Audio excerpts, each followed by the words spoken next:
पंचतंत्र की कहानी। चतुर खरगोश और शेर किसी घने वन में एक बहुत बड़ा शेर रहता था। वह रोज शिकार पर निकलता और एक ही नहीं, दो नहीं, कई कई जानवरों का काम तमाम कर देता। जंगल के जानवर डरने लगे कि अगर शेर इसी तरह शिकार करता रहा तो एक दिन ऐसा आएगा कि जंगल में कोई भी जानवर नहीं बचेगा। सारे जंगल में सनसनी फैल गई। शेर को रोकने के लिए कोई ना कोई उपाय करना जरूरी था। एक दिन जंगल के सारे जानवर इकट्ठा हुए और इस प्रश्न पर विचार करने लगे।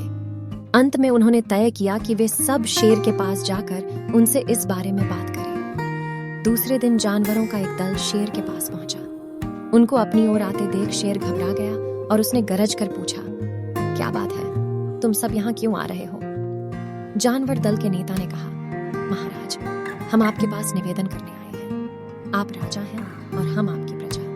जब आप शिकार करने निकलते हैं तो बहुत जानवर मार डालते हैं। आप सबको खा भी नहीं पाते। इस तरह से हमारी संख्या कम होती जा रही है। अगर ऐसा ही होता रहा तो कुछ ही दिनों में जंगल में आपके सिवाय और कोई भी नहीं बचेगा। प्रजा के बिना राजा भी कैसे रह सकता है? यदि हम सभी मर जाएंगे तो आप भी राजा नहीं रहेंगे। हम चाहते हैं कि आप सदा हमारे राजा बने रहें। आपसे हमारी विनती है कि आप अपने घर पर ही रहा करें। हर रोज स्वयं आपके खाने के लिए एक जानवर भेज दिया करेंगे। इस तरह से राजा और प्रजा दोनों ही चैन से रह सकेंगे। शेर को लगा कि जानवरों की बात में सच्चाई है। उसने पल भर सोचा, फिर बोला, अच्छी बात है, मैं तुम्हारे सुझाव को मान लेता हूँ, लेकिन याद रखना, अगर किसी भी दिन तुमने मेरे खाने के लिए पूरा भोजन नहीं भेजा तो मैं जितने जानवर चाहूंगा मार डालूंगा। जानवरों के पास तो और कोई चारा नहीं, इसलिए उन्होंने शेर की शर्त मान ली और अपने अपने घर चले गए। उस दिन से हर रोज शेर के खाने के लिए एक जानवर भेजा जाने लगा। इसके लिए जंगल में रहने वाले सब जानवरों में से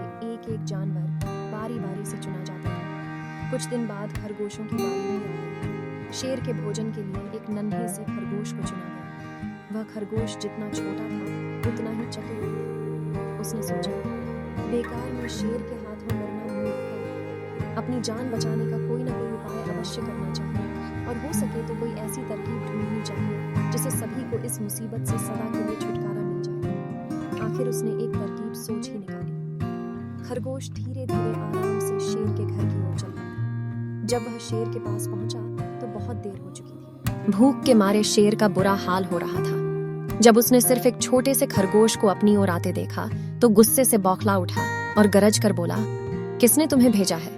एक तो पिद्दी जैसे हो, दूसरे इतनी देर से आ रहे हो। जिन बेवकूफों ने तुम्हें भेजा है मैं उन सबको ठीक करूंगा। एक एक का काम तमाम न किया तो मेरा नाम भी शेर नहीं। नन्हे खरगोश ने आदर से जमीन तक झुककर, महाराज, अगर आप कृपा करके मेरी बात सुन लें तो मुझे या और जानवरों को दोष नहीं देंगे। वे तो जानते थे कि एक छोटा सा खरगोश आपके भोजन के लिए पूरा नहीं पड़ेगा, इसीलिए उन्होंने 6 खरगोश भेजे थे। लेकिन रास्ते में हमें एक और शेर मिल गया। उसने 5 खरगोशों को मारकर खा लिया। यह सुनते ही शेर दहाड़ कर बोला, क्या कहा? दूसरा शेर कौन है वह? तुमने उसे कहाँ देखा? महाराज, वह तो बहुत ही बड़ा शेर है, खरगोश ने कहा। वह जमीन के अंदर बनी एक बड़ी गुफा में से निकला था। वह तो मुझे ही मारने जा रहा था। पर मैंने उससे कहा, सरकार, आपको पता नहीं कि आपने क्या अंधेर कर दिया है। हम सब अपने महाराज के भोजन के लिए जा रहे थे, लेकिन आपने उनका सारा खाना खा लिया है। हमारे महाराज ऐसी बातें सहन नहीं करेंगे। वे जरूर ही यहाँ आकर आपको मार डालेंगे। इस पर उसने पूछा, कौन है तुम्हारा राजा? मैंने जवाब दिया, हमारा राजा जंगल का सबसे बड़ा शेर है। महाराज, मेरे ऐसा कहते ही वह गुस्से से लाल पीला होकर बोला, बेवकूफ, इस जंगल का राजा सिर्फ मैं हूँ। यहाँ सब जानवर मेरी प्रजा है।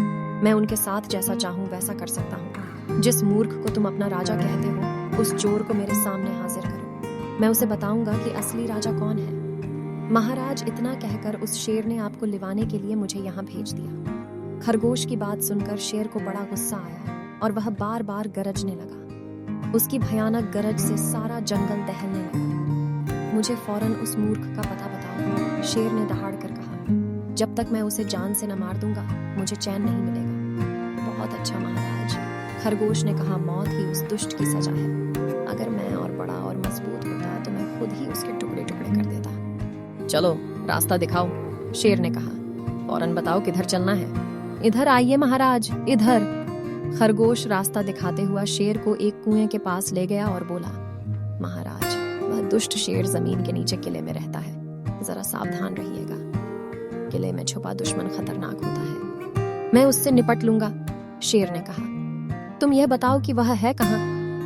पहले जब मैंने उसे देखा था तब तो वह यहीं बाहर खड़ा था। लगता है आपको आता देखकर वह किले में घुस गया। आइए, मैं आपको दिखाता हूँ। खरगोश ने कुएं के नजदीक आकर शेर से अंदर झांकने के लिए कहा। शेर ने कुएं के अंदर झांका तो उसे कुएं के पानी में अपनी परछाई दिखाई दी। परछाई को देखकर शेर जोर से दहाड़ा। कुएं के अंदर से आती हुई अपने ही दहाड़ने की गूंज सुनकर उसने समझा कि दूसरा शेर भी दहाड़ रहा है। दुश्मन को तुरंत मार डालने के इरादे से वह फौरन कुएं में कूद पड़ा। कूदते ही पहले तो वह कुएं की दीवार से टकराया, फिर धड़ाम से पानी में गिरा और डूबकर मर गया। इस तरह चतुराई से शेर से छुट्टी पाकर नन्हा खरगोश घर लौटा।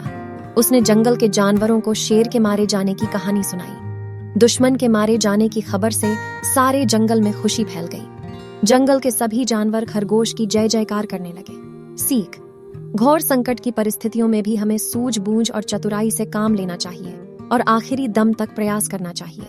सूझबूझ और चतुराई से काम लेकर हम भयंकर संकट से उबर सकते हैं और बड़े से बड़े शक्तिशाली शत्रु को भी पराजित कर सकते हैं।